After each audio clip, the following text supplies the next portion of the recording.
Okay guys, let's dive in. This is going to be the first of a three-part series. The first is going to be looking at our brands and intellectual property. It's really important because I think that's a way that we can demonstrate how we've set the foundation around these pieces.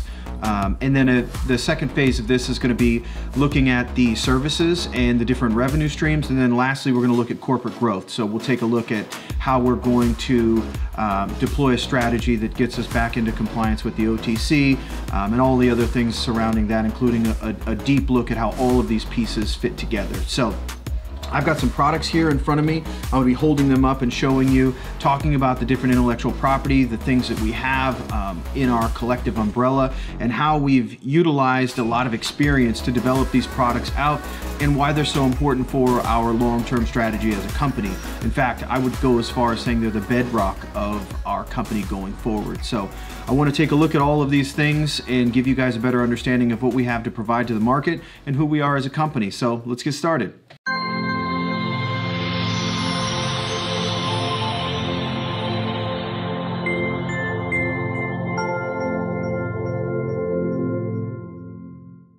So the reason I wanted to do this video is because I was getting so many people reaching out and saying, well, what have we been up to? What products do we have? Have we done anything new? And I sensed that there's some frustration out there amongst shareholders, but at the same time, we were sort of frustrated because we do have so many brands and we've launched so many different things across different platforms that a lot of times when we were sharing that information, it wasn't crystal clear to us whether or not we'd be sharing that as a GreenLink milestone, or if we would be talking about it from the perspective of the actual brand. So for example, when Groovy Chews, which is one of our more successful products, was rebranded recently, we added CBD to the mix. So we did a 20-to-1 CBD to THC ratio and then licensed that IP into the Washington market, and it was widely accepted. The orders have been fantastic, and so have the orders for CBD. So as a supplier of resources to these licensed entities, it was a huge success for us.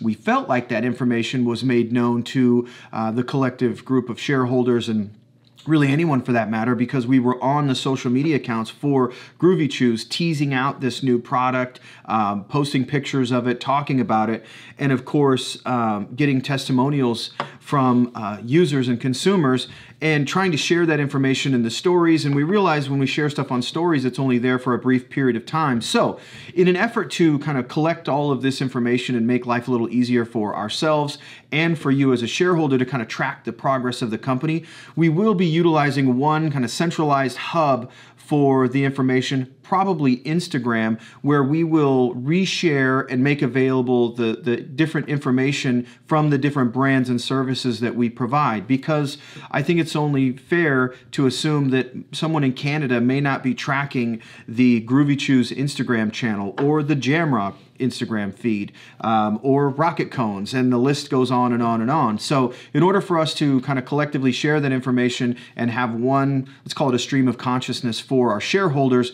we're going to create a GreenLink Instagram that will catch all of this stuff in one bin.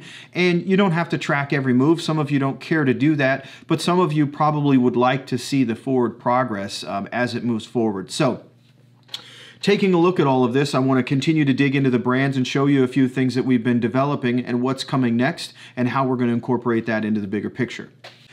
So before we dig in, I want to talk to you guys about how and why this became such a big deal to me and why I think it's one of our key advantages as a company. I was doing some advisory work for, a lot of you probably know who it was, but I was offered an advisory board role with one of the big three companies in the space. It's safe to say that everybody knows who they are. What I kept seeing over and over again is they're bringing these ideas before me to essentially vet them. It'd be some products, but mostly packaging, design, but centered primarily around large production facilities. And it was the infrastructure for gardens, how to grow the most flower, have the biggest fields or warehouses, and on and on and on this went. And as I kept seeing more and more things come over the wire, everybody was focused on production, production, production. And almost every move they made was done in a way that was designed to attract investor dollars. I didn't feel like they were making earnest attempts to grow their brands. I didn't feel like they were trying trying to find connectivity with consumers as much as they were exciting headlines that would drive more investment. And ultimately, of course, the investment was to create brand awareness and build relationships with consumers. But I just felt like every time I left a meeting, I would bring different partners. I flew one of my close friends back from New York to participate in this whole project for almost 2 years. And we would get in the car and look at each other and go, I just don't feel like they have any desire to connect with the consumer. Everything is about raising money, and I think that's a fundamental flaw in the business model.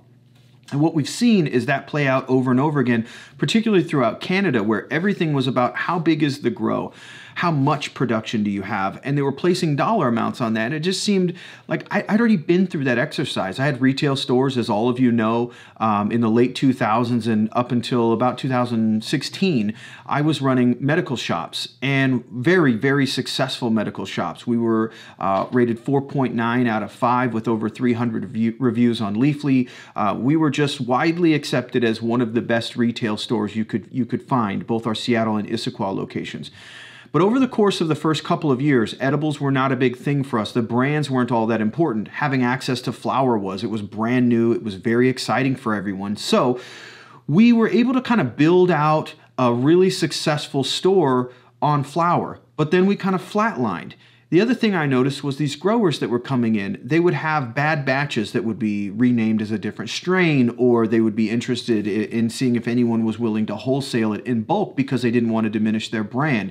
And what I've seen over the course of all of my experience is that every grower lays an egg once a year. They usually have one harvest that either gets infested with bugs or there's a change in the rules on what they're allowed to use as far as treating the plants themselves.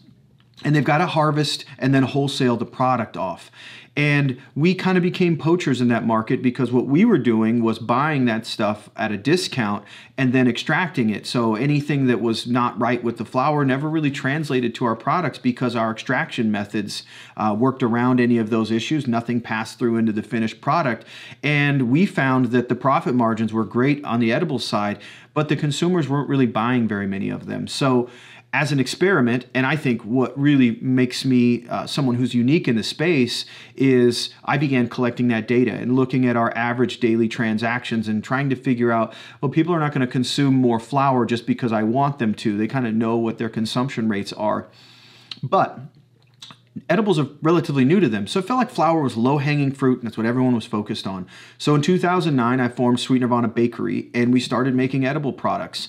They were made with butter. It was very crude the way it was done from the standpoint that there wasn't a lot of consistency. You can't really get a consistent product making it with butter. So we decided that we would start to look at alternative ways of doing mass extraction so we could test one batch and make sure that our products had the same consistency across the platform for months and months at a time. And it allowed us to kind of buy down the dollar cost average of producing this oil. We could buy in bulk, convert in bulk, and then we would know we would have consistent edibles for a long stretch of time. So the background is kind of set. You understand that it's for efficiency, consistency, low cost, but more importantly, it was how we drove new margin into our retail stores and developed deep relationships with our customers. So by the time this was done and we were shuttering our doors because medical was no longer allowed in Washington and I was headed out to focus primarily on the project we have going on today, when those days come, we were able to analyze what had happened over that 5-year period. And the growth was slow and steady, whereas flower numbers never really changed. As we got bigger, of course, the sales numbers tracked with that. But as we grew as a company, we continued to grow the average transaction, and it wasn't done with flower, it was done with edibles. So we started deploying these strategies that allowed us, much like the retail counter at a grocery store, these grab-and-go items on the way out. They're low cost, but it helps drive margin for the retailer. So we decided we would focus on creating products that fit into those little pockets where we knew a consumer was going to an ATM to get out $60. They can only get denominations of 20. So we knew they were getting $60 and their transaction total was $52. There's $8 in there. And if every single thing on the shelves was $10, $12, they weren't buying anything with that. and people weren't likely leaving $8 tips. So we started making products in single serve packages. So these jam rocks here, that'll focus at some point on them. These guys here are a single serving candy product that are just a couple of bucks, particularly in that day, I think they were $4. And then we would make a variety of different products. We had pre-rolls that are sold in 5-packs like this, but they're also sold in individual strips, kind of like this here. And those products were a tearaway. It was $7 for a pre-roll back in those days.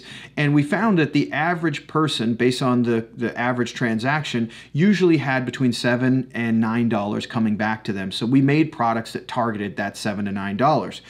Once we established that relationship where they would buy a single serving product, we could then get them to come back and buy the big bottles. And so they were buying 10 packs of these products and dramatically expanding the average price per spend in the store. So granted, we don't do much retail business activity, but we are making products specifically for those relationships. And there are some regions of the country where we will eventually participate in that, but we're waiting on some rule changes federally and locally before we really cross that line and deal directly in cannabis products and cannabis-derived revenue. And we focus on the intellectual property, the brands, the services, the real estate, and the licensing of each of those things into these licensed entities. So, as we're developing out these products, we developed a product called Liquid Gold. So we don't sell it under this brand anymore. That's been used 1,000 times. But effectively what we were doing is we were extracting very large harvests all at once, particularly outdoor flower. It has a higher terpene profile and more active cannabinoids than indoor flower does. And so it doesn't look as visually appealing. It gets a little bit washed out. The UV rays kind of darken the pigment of the green, and it just doesn't have that same pop and appeal that high-end indoor flower does. But from a useful standpoint, as far as we were concerned, it was a lower cost to produce, higher yielding, and of course, if you're just going to extract it anyway, you don't have to sit there with scissors and finely trim all of it. We take the tops, that goes to market in high quality branding like this, what we consider like a high quality outdoor product. And the rest is made into oil, which becomes a wide variety of our other products. So kind of looking at the other products, I think a lot of people have asked, well, why is it that we're primarily focused on Groovy Chews, Jam Rocks, Rocket Cones, and RSO? And for example, the Groovy Chews are a chewy candy, kind of like a gummy candy. We're not allowed to say gummy in certain regions of the country, so it's a pectin-based chewy candy. We've got individual pre-rolls and packages. The Rick Simpson oil is kind of the heart and soul of our recipes. We sell that so that consumers can use that for medical purposes. And then, of course, we've got the smaller hard candies, which I've shown you guys a couple of times. And the reason we focused on those products is because the rules change all the time. Some of you may have even seen my Twitter a couple weeks ago where I was talking about one product, and it's these Groovy Chews. We had to change the recipe a little bit, and we had to change to new bottles. So when we do that, keep in mind there are 5 flavors, there are 3 different sizes, and you've got an indica, a sativa, a hybrid, and then a high CBD version. So when you factor in all of those variables, it's not one product change. It ends up being hundreds of SKUs that are affected, and each of them has a different label design, different information, different quantities, nutrition facts, all of the things that are related to that. So when I look at a product, it's not just, wow, that's a nice product on a shelf, great branding. It's how scalable is it? Can we take it to new markets? Does it require a supercritical CO2 extractor? Do we have to have outside partners beyond the licensed entity in the region that we're looking to expand into? All of those things come into play with every product we make. So historically, when I owned the retail stores, I could come up with a product idea and we would have it on the shelves inside of 3 weeks, and we could find out very quickly whether it was something of interest to people. We would vary the dosages and quantities and the prices and play all kinds of different games and find out what consumers liked.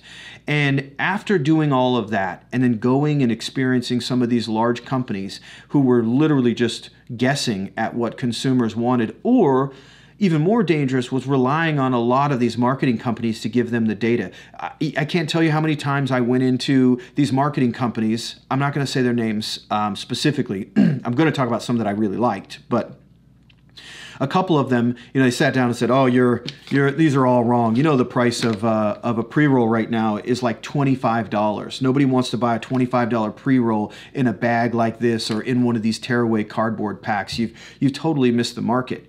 I said, "No, I'm missing the market for today, which is an artificially inflated market because Washington had only been in the legal game for about 4 months.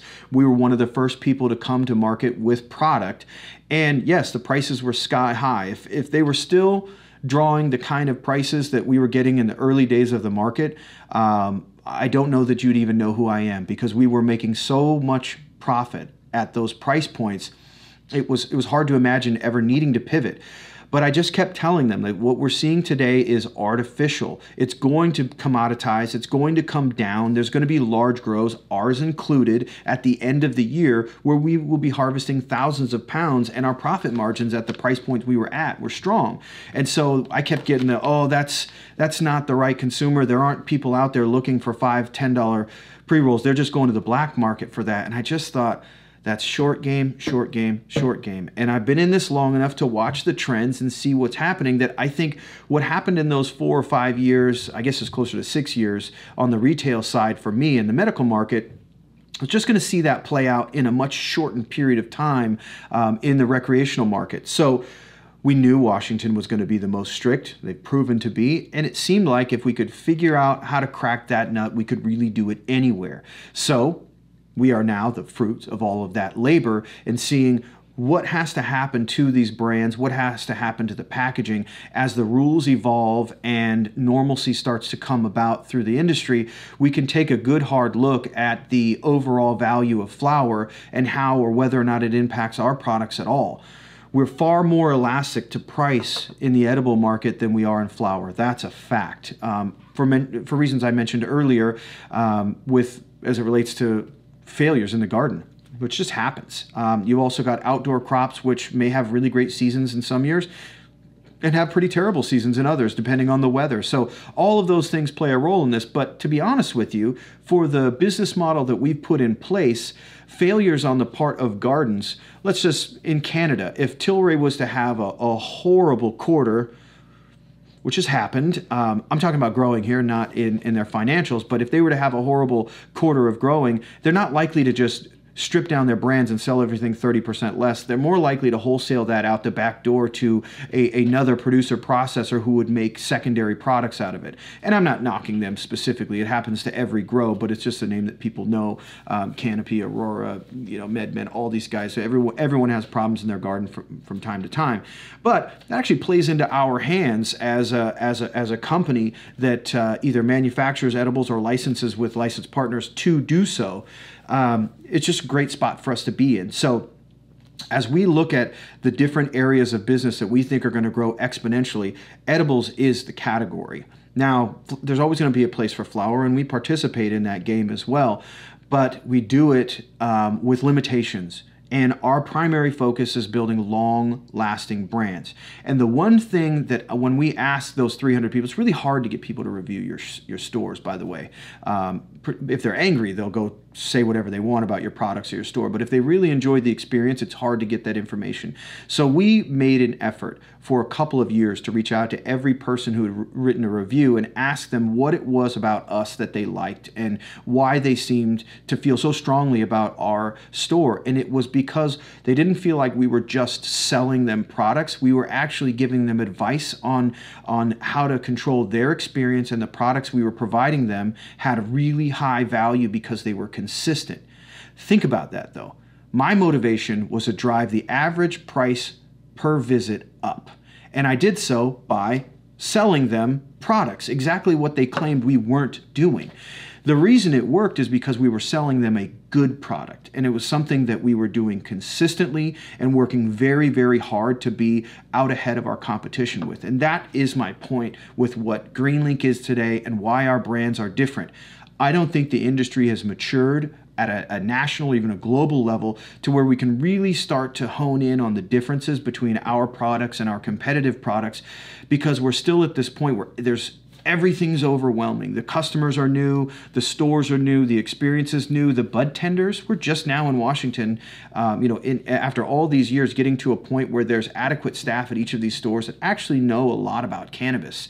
But I can tell you, I can walk into almost any store and just wow the heck out of these guys, because most of them don't understand the profiles of the plant and how it affects the overall experience. And so what we do, and I'm not giving away secrets here. If somebody really wanted to know this, they could figure it out on their own. But it seems to me that most of the industry is 100% comfortable buying THC distillate from a large extraction facility and peppering it into a number of different products, whether it's a cookie, candy, a juice, whatever it is.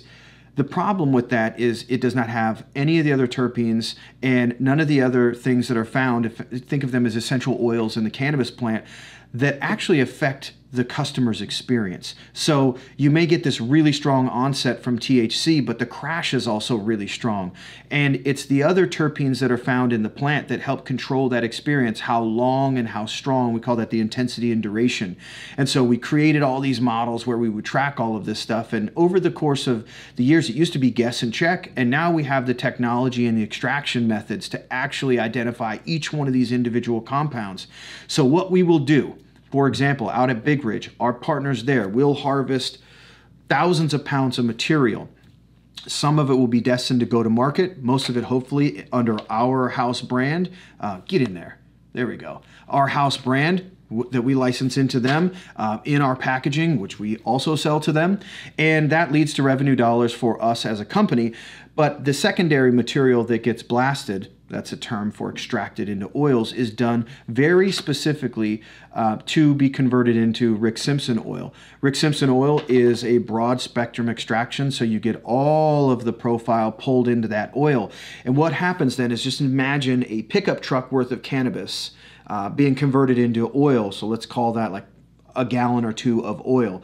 We can do one comprehensive test on that oil, or they can do one comprehensive test, send us the reports, and then we build out profiles for the individual licenses to make our products to spec. So what happens there is we've created some economies of scale, because it's very, very simple for them. One batch test result, all of the information gets compiled, and we actually add the other terpenes to their profile so that it does what we expect and want that product to do. So for example, the indicas are going to have different terpenes added to the profile to control that experience, where the sativas, which are going to be more uplifting and energetic, are going to have a different profile.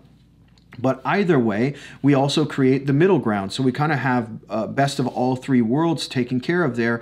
And then we lump in CBD into that equation. And so we can take isolate CBD that's been extracted and reintroduce it back into the THC products at the ratios that we want on a consistent basis. So we are not going to have issues where region to region, somebody who buys Groovy Chews are having a different experience. There may be different requirements on how much each dose can be. There may be differences in what the packaging can look like. But as far as the quality goes, when you attach yourself to one of our brands, you will get something consistent over and over again. Beyond consistency is the effective dose. That's another area of the business, because we can't fully advertise our products to start to really create product differentiation. We don't really have the full ability to exploit our competitors for their weaknesses, nor do we have the ability to kind of highlight our benefits. So the only way we can really do that is communication like this. We have some limited access to social media, meaning we can't advertise outside of our existing audience, but our native audience that comes to our brands can hear this story. Problem is you're already preaching to the choir at that point. But we've got some brand strategies built around social media and social media marketing that we think are going to help us penetrate beyond the buyers at the stores and the bud tenders who are actually selling the product, and actually get to the end user so that they're asking for our products in new stores. So we've really refined what was once hundreds of SKUs down to a handful that we can really manage down to the fine print to harness every recipe, make sure everything meets the strictest of standards, and that we can scale those in new markets. And now that we've done that, we are in the phase now where we're starting to introduce new products into the industry. I'm going to show you one right now. Before anyone like pauses and freeze frames this, I am going to just tell you, these are just prototypes. But historically, we have been very successful in the beverage category. I created a product called Cannabis. And the short version of that is actually where a lot of the science that goes into these products started. I couldn't figure out how to get our oil in this form into a beverage because, of course, oil and water don't mix. And this is, of course, we know how to do it. It's actually quite easy. But in the old days, that was a difficult process for us to figure out. So what I started doing was making alcohol extractions, but alcohol extractions are really weak. And of course, by the time you evaporate the alcohol and reintroduce it to a beverage, there's a risk of having some alcohol in that beverage. So I was trying to find out how to make this very weak juice that we'd created act and feel much stronger. And so I was using different extraction methods from mangoes and other things that have myrcene in them that we know breaks the blood-brain barrier and helps increase the intensity and duration of cannabis products. And so I was trying to make this weak juice that I'd created stronger. Well, it worked to a degree. It also worked in the sense that the other products people were consuming after drinking that juice were also more effective. And that launched this idea that, at least in our group, that we had a deeper understanding that the terpene profile and how these products were made were just as important as the actual high that you got from it. So how you got to that point, or how you, in particular those using it for a medication, how you could use that for a long time without developing too much tolerance to it. So we found out really quickly that there was more magic to it than just putting THC into a bottle. So what we've been working on lately, and again, these are prototypes. I'm actually using stickers from our lotion products just to set the prototype. But we're working on addressing the issues we had with the beverage, which is the overall quantity. People didn't enjoy drinking 12 to 16 ounces of a beverage, particularly for it to taste good. It's kind of sugary. The other problems we had were the bottles are the most expensive part. A bottle, you know, depending on what scale you're buying, they can be very expensive and it's hard to ship. There's just a lot of drawbacks to a beverage. It's heavy, but this is our solution, and I'm excited about it. So this is the first time anyone's seeing these. These are going to be a Suncliff branded. They're going to go out under the brand Sips. It'll be a Suncliff Sip. And the idea here is that these are just small, get in there guys. These are small beverages, grab and go. You can add them to a cocktail if that's what you want to do, which is fantastic, by the way, or you can just pop it and consume it. The difference with this is there's no, 80 cents to $1 on the bottle. The package is very, very inexpensive. To have these custom designed is another thing that's very inexpensive for us, and for the consumer to be able to pick and choose their favorite flavors and have them thrown on a Suncliff branded carabiner and throw it into a cooler. It's going to be a really exciting product. The other reason I'm big on this product is because we can also make it in a CBD only version. And I have found that the CBD beverages, the beverage market is an exciting category, and we've got bottling facilities in California that are ready to go on a major run of beverages for us. And I don't see the sell-through in that category as much as I'd like to, particularly in the CBD. It's a more crowded lane than people would think. But this is unique. The cost of manufacturing this is about 80% less than anything we do in a bottle. And because there's so much less volume, we're able to use a really high quality water product that will also be part of our sales strategy. And we can add terpenes to this to affect different experiences for the consumer. So not only will we have 5 or 6 individual flavors, we will have 4 individual experiences: calm, creative, energetic, and social. So no longer are we asking the consumer to come in and pick an indica or a sativa, which quite frankly, I don't know how many of you watching this immediately know the differences between the two of those. But every single one of you knows the difference between calm, creative, energetic, and social. So that is the hallmark of the Suncliff brand, and one of the reasons why I was so aggressive in buying that company. I wanted to acquire that brand for many years. Ironically, I was doing some consulting work for a couple of other companies, and we were at this company, a branding firm called Green and Rubino. They had just started to develop out some canna brands, and they're very, very well known in our area of the country for quality branding, but they were kind of new to cannabis, and they showed me this concept they were working on for a company. Just kind of said, hey, let's, we can't give it to you, but we can show you here in the office as kind of a brag reel of what they were working on. And they showed me this company, Suncliff. And I just loved everything about it. They talked to us about how it was really designed to be a nationally recognized brand, take down some of the stigma, fit into that lifestyle category. But I just felt like everybody was trying to do that and establish a lifestyle brand in the cannabis industry when there isn't a way to advertise that lifestyle very effectively. So I loved it. I wanted something like it. I just wasn't sure if that's what the industry needed. So we continued with our existing brands, refined those, redesigned, and worked with a couple of other outlets. Over the years, I've worked with Heckler, which works really closely with Privateer and Tilray. They did New Balance, Chateau Ste. Michelle. Starbucks is actually one of their clients. A number of big customers, and then CMA is another great branding firm. And in all of those experiences, I felt like we were sort of ahead of the market in that we were trying to build brands that were catering to kind of artificial price points and a lack of consumer diversity. We hadn't had soccer moms coming into the stores yet. And because you couldn't advertise this, I don't know how you would advertise this great kind of soccer mom friendly or new to cannabis friendly brand without the store being interested. And most of the buyers were old school medical dispensary owners like myself. So the buying patterns of the stores were kind of set in their way, but we knew in the long run that was going to change. So we have been working on this strategy for a long time. You guys have seen me tease the Suncliff vape carts, and I want to just take a couple minutes. I know I've been rambling forever, and maybe this is annoying to you. Maybe it's really beneficial, but I've got a list here, so you'll see me kind of peeking over the top of the camera. But our core brands all fit under the Sweet Nirvana brand's umbrella. So when I originally started, it was Sweet Nirvana Bakery, and it was just a chocolate chip cookie and a frosted pink cookie. And we ended up being about 100 products that fit, but it was all like Nabisco with just the name of whatever the product was. And we decided that we would refine that and kind of have our Nabisco be Sweet Nirvana brands, and then each individual product, like an Oreo or a vanilla wafer, they'd have their own freestanding brand.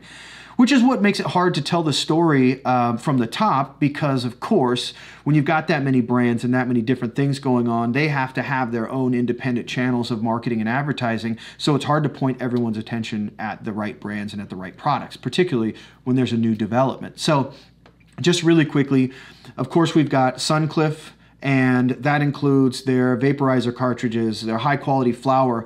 The way they've branded their flower, as if we don't have the brand under our umbrella now, but their flower is branded the same way. It has the strain name, but it falls under that calm, creative, energetic, and social, and that's like a higher-end greenhouse-grown flower, which is why, if you've been paying close attention, we've been expanding our partnerships out at the farm to include more greenhouse grows so that we have some kind of higher tier product to be offered under that umbrella. So there's a number of products that fall under Suncliff, but then you've got Groovy Chews, which is our non-gummy gummy candy, Jam Rocks, which is a hard candy, Rocket Cones that are the pre-roll joints, Big Ridge flour that I just showed you. Of course, we've got cookies in a wide variety of different flavors. The Puck, which is currently, it's not a summer product that we do, but think of like a vanilla Oreo cookie. You can see it. It's right here. It's amazing. It's got a cannabis leaf on it. When we took those away, partly just because they're hard to distribute in the summertime, not a lot of these retailers have refrigeration units, and of course, the delivery process is problematic for chocolate in our warm summers. So we've got some logistics to figure out there, and that's part of the reason why it's not a focus of what we're doing right now, because there are some scaling issues. And if we find any problems with scaling, then the product doesn't get shelved. It just gets moved down the priority list a little bit until either the market's matured to a point where it's not an issue, or we find a workaround for it. So Other products, we call them the bites category. We have peanut butter bliss bites. We have brownie bites, some of my favorite products. You can see the imagery there. Our sweet mint breath spray, I think we were a little ahead of the curve on the market there.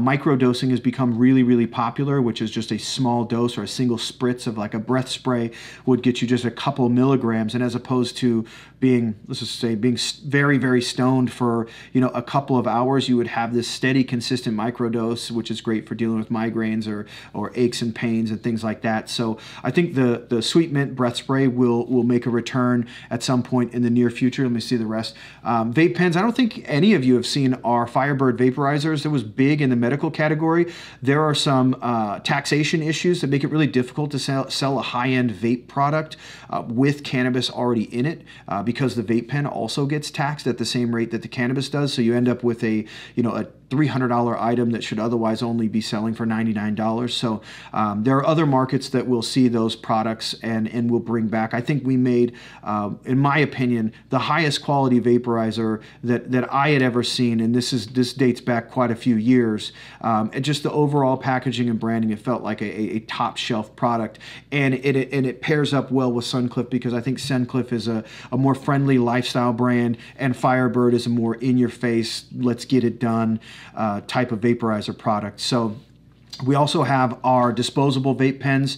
We don't sell a lot of those these days. Again, some of it's because there's been some issues with the rules and laws around flavor additives. And again, if it's going to scale with problems, then we're moving it off to the side. It's part of our intellectual property. It's what we can bring value to other licenses and people who are looking to expand in the market.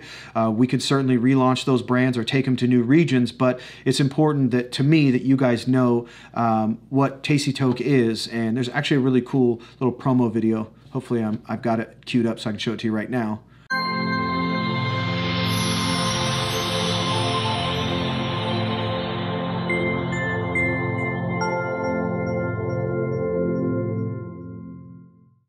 Anyway, that gives you an idea. The idea was that it is not as strong as some of our other vaporizer products, but the flavor is extremely effective. And again, ran into some issues with that earlier in the year, and they now allow us to add flavors back to vape pens. So we'll come back and readdress that once we feel like that's what's most appropriate with our time and energy as it relates to this whole entire project. So moving forward, of course, I mentioned the cannabis beverages. We had Nirvana caps. Those came in a women's health version. We had a nighttime, a daytime, and a CBD version, which is just a pill form. You can see it here.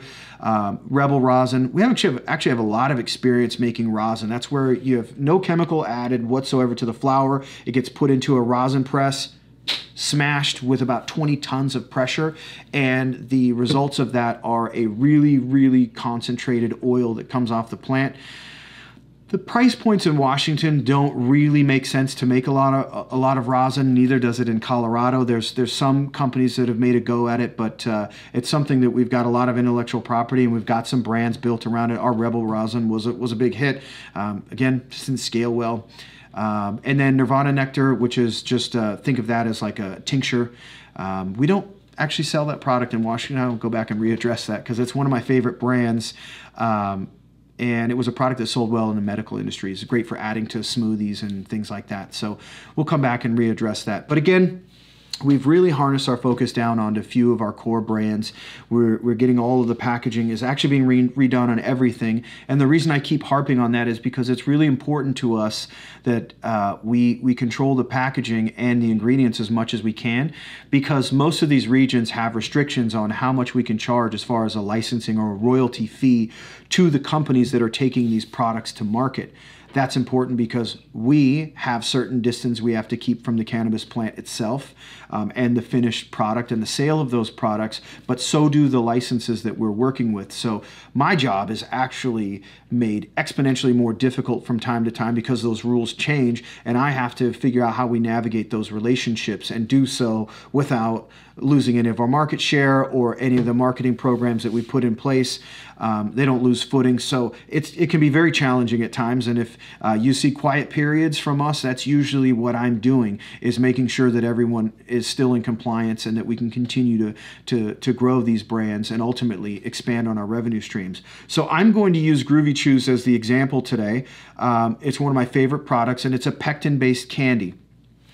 What we've done historically is we have a wide range of products that we got from different areas. Some was using RSO, so we could effectively charge for the use of the intellectual property to get the RSO that we use. We can sell in the terpenes and the CBD. Those are not things that are disallowed by the LCB or any of the regulatory bodies. So as a company, we can go out and get these resources in bulk and make them available to the licenses.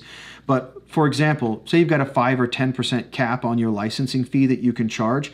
That severely restricts our ability to drive revenue from the sale of these products because, of course, all we get is whatever that revenue stream is from the licensing fee. But you've got to keep in mind a lot of these companies are small, so their ability to go out and spend $20,000 or $30,000 on packaging is not there, which leaves them buying in small quantities at high prices. It requires them to go out and print one-off labels, hand apply most of this stuff. So if you look at this product, you know, you figure that would be a sticker on the front, the back, and then of course you've got a barcode sticker, the store that it's going to, and then you have to have the not safe for children sticker, all independently done. And you figure how long that takes to apply all of those stickers really cuts into the profitability and the scalability of their enterprise. So that's where we come in. We've got the packaging, we buy it in bulk, so we're able to resell it to them labeled and ready to go at a lower cost than they can even acquire the actual physical bag for. Never mind the ingredients and the material that's used to assemble this. So whether that is a piece of machinery, whatever, and we're going to touch more on those revenue streams next, but I want it known and understood that we may not grow the cannabis that goes into this joint, and we may not even fill the joint, but the tube that it goes into, the package that it's in, the brand that it's under, and the recipe and formulas as well as the equipment used to do it may very well be ours in some instances. So that is how the brands fit into our story, in that if you were to go to Canada and build the largest production facility in the world, I don't know that I would ever advise that from the standpoint that you've got no evidence that anyone wants that product. Flower can certainly be a dead-end road in that if it's not up to par, you're going to have to drop the price, and depending on what you've got for packaging and labeling, you may not be able to do that, or what promises you've made to shareholders as far as margins go, you may find yourself walking back an awful lot of revenue over the next few years. So the strategy for us is to focus on the areas that we can really tightly control the profitability, as well as provide as many resources as we can to these individual licenses that allow us to create revenue streams for ourselves and really strong partnerships with the licenses themselves. So, excuse me, been going for a long time. The other thing I want to touch on, I'm not going to spend a lot of time on this, but we hold key intellectual property in a number of different areas, most notably around extraction methods. How we create the oil that we do is something that can be easily taught. It can be done with inexpensive equipment, but knowing our formulations and how we make our products is a big part of that. And it's something that we can turn over to licensed partners with very little cost to us. So if we're supplying the distillation equipment to be able to create RSO on site, I'm going to pick a random state like Florida.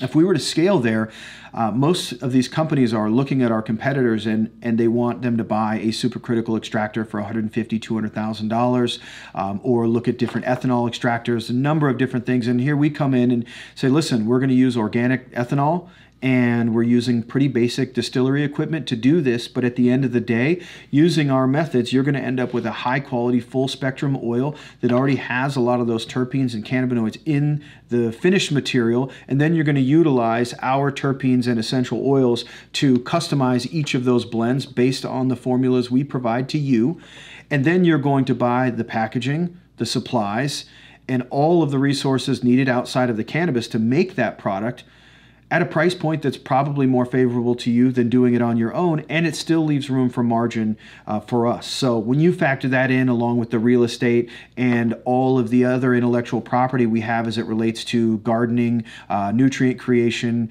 feeding schedules, strains, and again, it's not about having strains, which we do have a rather extensive library of strains that we've cultivated over the years. I don't really care who possesses those strains. It's knowing how those strains react to different environments that's the real value. So when someone comes to us and says, listen, we want to scale our operation and I like this strain, this strain, this strain, I said, that's great. That's like saying you like Lamborghinis, Ferraris, and Jaguars, but at the end of the day, what you're really trying to do is get 6 kids to soccer practice, so you need a minivan.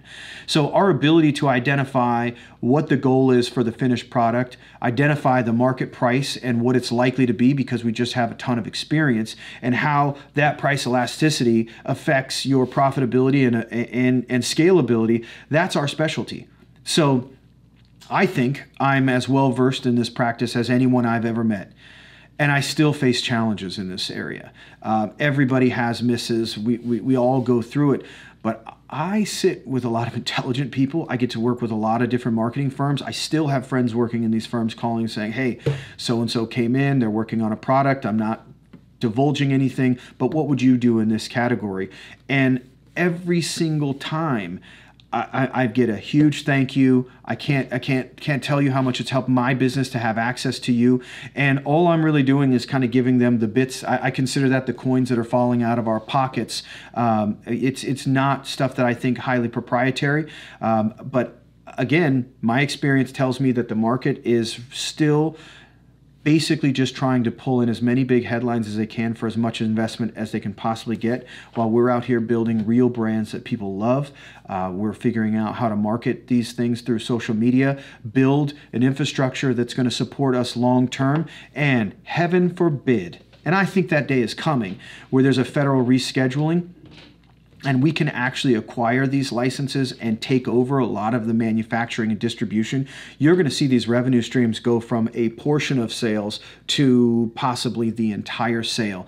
And what that does to our market cap will be staggering. I think when the market finds out that we don't have debt and that we're revenue positive, I think that's going to be a huge response for us. And we can't go out and market that information right now. You know that part of the corporate strategy in the 3rd episode is going to be covering a lot of that. So I'm not going to go into that at length, but I just want to make sure I haven't missed anything. I'm trying to do these just rapid fire so that they're going to be about an hour a piece. And if I'm doing a lot of editing, it'll turn these into 3-4 week projects. So this hopefully we'll be able to hit in successive weeks and continue to give you guys more and more information.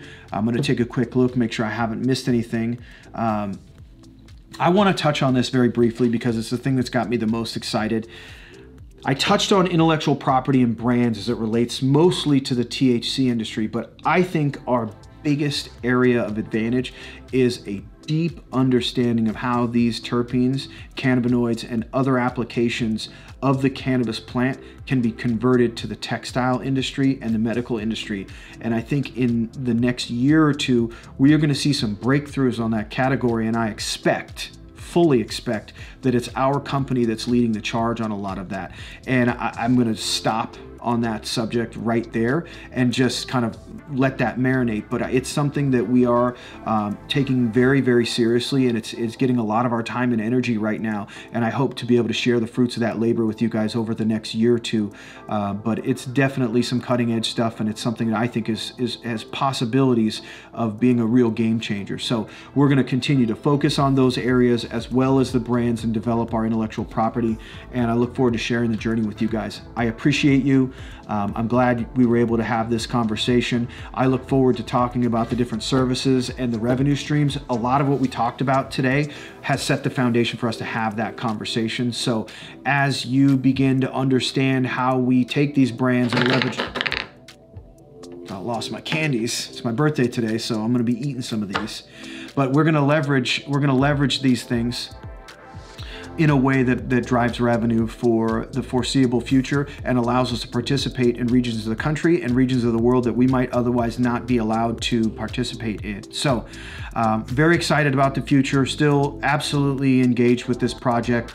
Everyone involved is very, very excited, and we hope you are too. I know there's been some frustration along the way. I share in that frustration. I'll remind everyone that all of my shares and all of my interest in this company are kind of bound and tied until we are are at a different stage as it relates to the OTC. I take that very seriously. We're working on it. But yeah, we're here for the long haul. We anticipate this being a very big year for GreenLink, and hope everyone's doing well despite COVID and some of the challenges in our country right now. So the best to all of you, and we'll talk to you next week. Take care. Bye.